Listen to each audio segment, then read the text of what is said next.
Hi, this is your host, Lori Moilov with the Limitless podcast. And today I have Cheryl Honig, who is a entrepreneur. She has a business called the Blessed Braid, and her background is in nutrition. And you also are a world-class traveler. You've worked in Europe. I guess, can you tell us how did the creative process start for you in starting your business? You started this during the pandemic. I guess where did the idea spark? And with your background in nutrition and stuff, what made you come up with the blessed braid? That's a great question, Lori. I was sitting in Rosh Hashanah services with my father and my sister, and the rabbi was talking about how people can be a part of the Jewish community and support it, and what we could do for the synagogue. And so I thought about all the different things, how that I had, the skills and talents that I had that could help the synagogue. And I really couldn't come up with anything. So after the service, we went outside and we said the Hamotzi blessing over the challah. I took one bite of the challah and I realized it tasted terrible. And I knew that I could make better challah. And I thought, I had three thoughts. My first thought was I could make some sort of challah business to support the synagogue. And my second thought was I could create some sort of challah business to support Jewish people in Orange County. And then I thought, I could create a challah business for anybody in Orange County who eats challah, because you don't have to be Jewish to eat challah. So that was actually the spark that made me think, hey, I could start a challah business. That's amazing. And I guess like laying down the foundation brick by brick, like creating your brand. How did, for some of our listeners who are from all over the world that are maybe have a budding idea, I guess, can you take us step by step on like the process of like what you went through of like, okay, I can make some great challahs and I'm going to start getting out there in the community, kind of what started in your branding and how you reach out to your local community and you're building your community? Well, the first thing I wanted to do was make sure that I wasn't trying to compete with challahs that were already out there that were terrific, because I didn't want to do that. And where we live in Orange County, there are like 17 different stores within a 4-mile radius that bake challah and where you can buy challah. So I went to all these places and I bought the challah and I lined them up on my dining room table. And I was really honest. I smelled them. I looked at the texture. I looked at the crumbs. I looked at the ingredients. I looked at the price point. I looked at the name, I looked at what they look like, and I compared all those elements to mine. And mine was right up there with only one of them that was pretty good, just like mine. So I thought, okay, now that I know that there's that I can compete in this market, then I'll go forward. So the next thing I did was I got a permit from the Orange County Healthcare Agency to have a cottage business in my home. So I could bake challah in my home and sell it to people. So that's the first thing I did. So I started baking challah, and by word of mouth, I told people, hey, I now bake and sell challah. Oh, you want a challah? Sure, I can deliver it. So for 2 years during the pandemic, I delivered challah all around my community. I live in Laguna Woods and further outside of Laguna Woods. And I started to build up a pretty good clientele. And then I thought, well, I want to reach those people also who want a kosher challah, because those people want challah every single Friday. My customers were wonderful, but they only wanted a challah maybe every 3 weeks or once a month or something. It was difficult to be kosher certified in my home. So then I thought, well, do I want to keep my little home business or go to a big brick and mortar bakery? Well, the first thing I did was seek out a consultant from the Small Business Development Center here in Orange County to talk with that person about the numbers. So we ran some spreadsheets, and could I really do it? Did the numbers make sense? Because really, my father told me everything really boils down to a math problem. So the numbers made sense. So then I started looking for a location with some professional commercial real estate agents. And we found that. And those people knew a good contractor, and the contractor knew a great architect. And it just kind of snowballed. And I made sure I had the funds to create it. And then it just went from there. So it took a year to create the bakery because it was a bookstore before. And I had to put in plumbing, electrical, and all the things for food. And I ordered all my equipment. And I just sought out all those professionals in their field and told them what I wanted to create. And they told me how to do it. And I listened to them and I implemented their ideas. And now, year and a half later, the Blessed Braid is still here. Yeah. Wow. So it's like a bit of research because you did your own R&D, trying all these challahs in the local community, and then, then you got and sought out these professionals to help kind of advise you and give you the guidance and direction to then kind of take that next phase of starting the bakery.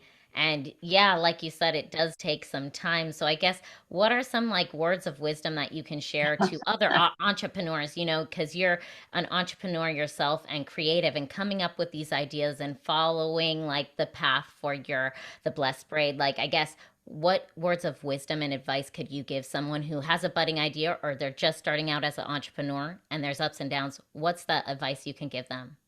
I've got two pieces of really good advice. The first is you got to make sure that you have access to a lot of money. It's expensive. Yeah. I'm not even kidding. It's just expensive. Equipment, packaging, labor, employees, insurance, human resources. If you're really going to do it right and dot all your I's and cross your T's on all these different aspects that create a business, you have to have access to a lot of money. The next thing, and possibly the most important thing, Lori, is you have to be a kind of person that doesn't need anybody else to pump you up and get you excited and get you out of bed and put out the flyers that you're going to find today and then the flyers that you're going to put out tomorrow and go through all the trials and tribulations. If you rely on somebody else to spur you on and be your cheerleader, you're going to have a difficult time because not everybody is going to buy into your vision like you do because the vision was put in you and they don't get it.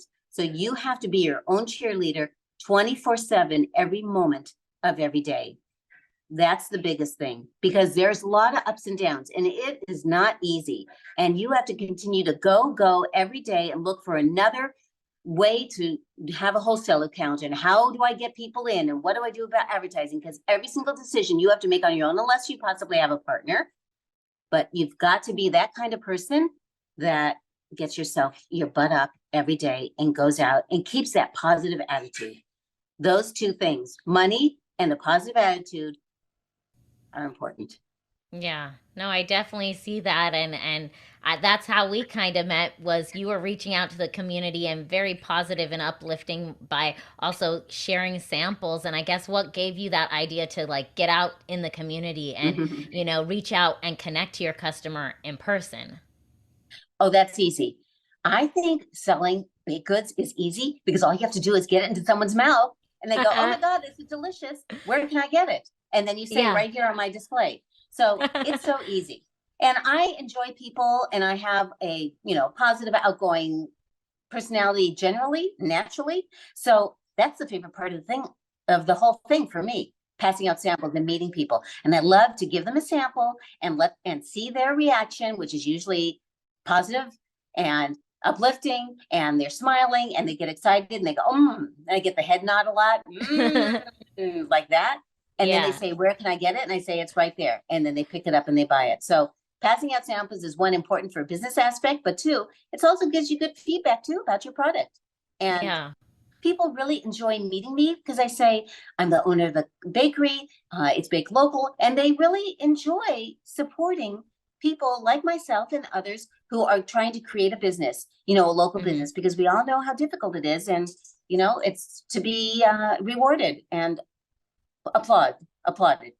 Yeah, so true because I think sometimes I know for myself as a creative, I make music, so I'm somewhat isolated. So when I'm creating, I'm not in that process. And I would say that's similar, when you're coming and R&Ding and baking, you're kind of in your own process. And then until you can give it to the customer, then you get the feedback. My question for you is with that feedback, are there certain things like as you've been developing some of the different products you're selling of the different baked goods, like have you discovered, oh, this one doesn't work and that one doesn't? Like, how have you kind of shifted with your community on deciding what products you continue to make and trying new products and stuff like that?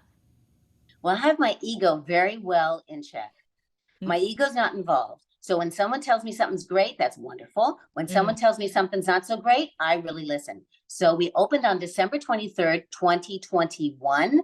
And I changed my challah recipe in February, 2 months later, Oh, wow. because I kept getting people saying it was dry or stale. And it's because it was more of a healthy challah. It's what I had made at home. And maybe my challah recipe at home doesn't translate to a commercial bakery where we're making many. So we changed up the recipe. It's so much better. We don't have any complaints anymore. So that type of thing. I make kamishroy, which is a Ukrainian dessert. My mother always used to make it. We had it on the menu. We started the whole bakery with 10 items that I made ever since I was an adult and had my own kitchen. And the kamishroy wasn't popular, so we took it off the menu. So it's very easy to say, yes, let's take this off. Let's put something on. I don't get offended. I don't take it personally. Not everyone's going to like everything, and I want to put out things that people like. Plus, I give full reign, creative reign to all my bakers to come up with things that they want to come up with, because they're super talented, professionally educated people. And now our recipes, our items on the Welcome Island in the bakery are probably less mine and more theirs. So, and we take a new recipe, we put it out as a weekly surprise, we get feedback from our customers, and then we put it on the island as a permanent thing. And then if it even goes further, we put it on the website as a permanent thing. So we've had many additions, like our chocolate souffle cookie, which is flourless, which is fantastic. Ooh. It was a weekly surprise and got on the Welcome Island. Now it's on the website. And our black and whites were on the island and then went on the website because they were really popular. So we change things all the time, and we have weekly surprises. So every week we have new things in this one little area on the Welcome Island. Pop-Tarts, muffins, cupcakes, scones, a whole bunch of different things. That's fun. Yeah.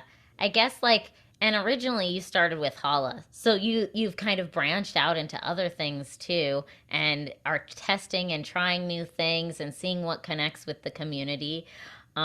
In that R&D, because it makes me think of a recent movie. I think it's called Flaming Hot, where the guy came up with the idea of the Flaming Hot Cheeto. So I guess all that R&D and tasting and trying, I guess, how do you besides the feedback, is there other ways that you kind of reach out to the community and find out what's kind of in demand? Okay, great question, because we just did this last week. So we are practicing making our own ice cream. Now, that's difficult because the bakery is completely dairy-free. And good ice cream is mostly dairy-based, right? Full fat, full calorie, full dairy. Well, we don't have any of that. So we asked via Instagram and Facebook, our community, if they would like to see ice cream sandwiches, and if so, what flavor of ice cream. And they wrote back to us and told us. So we're trying, and next week we're going to try some more. And when we get it, then we'll do some flavors. That's fun. Yeah. Well, you got a tester over here. I'm ready to test.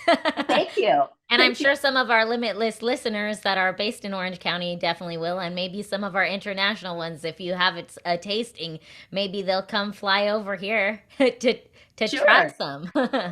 Sure, we'd love to have them. So, I guess I usually ask all my guests kind of one word that connects them with creativity. And my question for you, Cheryl, is what's your one word that connects you to creativity and your entrepreneurship and coming up with these amazing ideas as an entrepreneur? It's very interesting, Lori. It goes along with what your business is, Limitless. You can't allow your own perceptions, your own experiences, education, background, relationships to affect your ideas. You have to think outside the box. And one of my mottos in life, Lori, is thinking is free, so I do a lot of it. And I go way out in one area, and then I talk with my bakers. I say, hey, what about these ideas? And they bring me down to earth. And then I go in another area and they say, what about this? And they say, I don't know. But you've got to think outside the box. And even though if you think, sardines are yucky, other people may not that we have sardines in the bakery. We don't. Yeah. But it's really expanding your mind and not restricting your thought process and your creative ideas. All ideas should be received, thought of, pros and cons about each one before you decide it's not going to go. And maybe even make a recipe and then decide, this just doesn't work. And I'll give you an example. We don't make rugula because we don't use dairy. We don't make the traditional arugula. We make Israeli yeasted style arugula, which is great. But the traditional one is best baked with butter. We tried to make it without butter. It just didn't go well. And it didn't meet anybody's expectations. So you know what? Traditional arugula, croissants, two things we don't make. So allow yourself to be creative and have these great ideas within the restrictions of what your bakery or shop or business is, but don't limit yourself. So really limitless. That's perfect, right? Limitless. Yeah, you shouldn't limit your ideas. And that's what we're all about at the Limitless podcast. I was wondering, can you show us, maybe do you have some of your baked goods with you? You could show us in front of you, and also where our Limitless listeners can connect with you, whether that's your website and stuff like that. Sure, of course. They can connect with us at theblessedbraid.com, which is our website. The Blessed Braid is our handles on social media. They can call the bakery and we'll pick up. We're very human and interactive. So we don't say, press 1, press 2, press 3. Just call us and let us know what you want. We'll try to bake it for you. Give us a heads up. So that's what our label looks like. Our logo is a gorgeous logo designed by a local creative graphic designer. And it says the Blessed Braid, a modern kosher bakery. And these are our pecan drops. They're delicious. I don't know if you can see them like that. Those are pecan drops with vanilla and pecans dusted in powdered sugar. They're delicious. We also make gluten-free and vegan options. That's really important for people. And of course, everything in the bakery is dairy-free and certainly kosher certified. And that's really important for people too, because even if you don't have an ailment, sometimes people decide and prefer to have a dairy-free diet. These are our coconut macaroons dipped in chocolate, and they're gluten-free, and they are fantastic. I can second that one. I've had them. They're delicious. Okay, great. You got them at Costa Mesa. Right. Yeah. Wonderful. Great.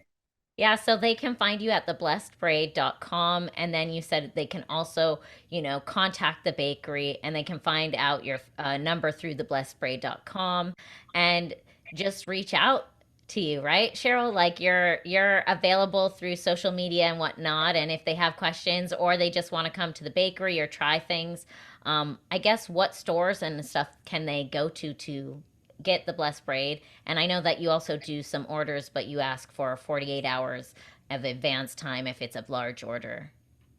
Correct. If it's a large order, you got to give us some time, because we're a small batch bakery. We don't bake every single thing we can do, 10s of them every day, because there would be so much waste. We do rye breads and pumpernickel and sourdough and sandwich bread and scones and cupcakes. I mean, I could go on. You let us know what you want and we'll bake it for you, but give us 24, 48 hours and we'll bake it for you. You can find us at Irvine Ranch Market in Costa Mesa, in San Juan Capistrano, and on Balboa Island, and also Village Market at the Irvine Spectrum. And we also sell our products at Java Hut Express, right across the street from John Wayne Airport, kind of in the parking lot behind IHOP. And please come into the bakery too, because it's very different. There's a welcome island. It's 11 feet long and 42 inches wide, and has all of our baked goods under beautiful cloches or on display platters, and with a big window that you can see into the kitchen, and you can see everything being made.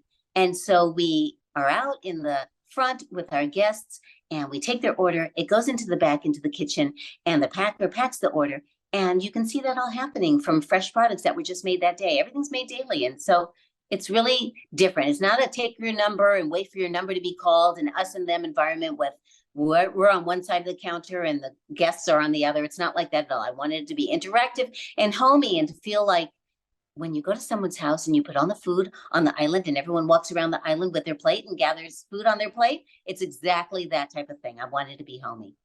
Yeah, I definitely feel that.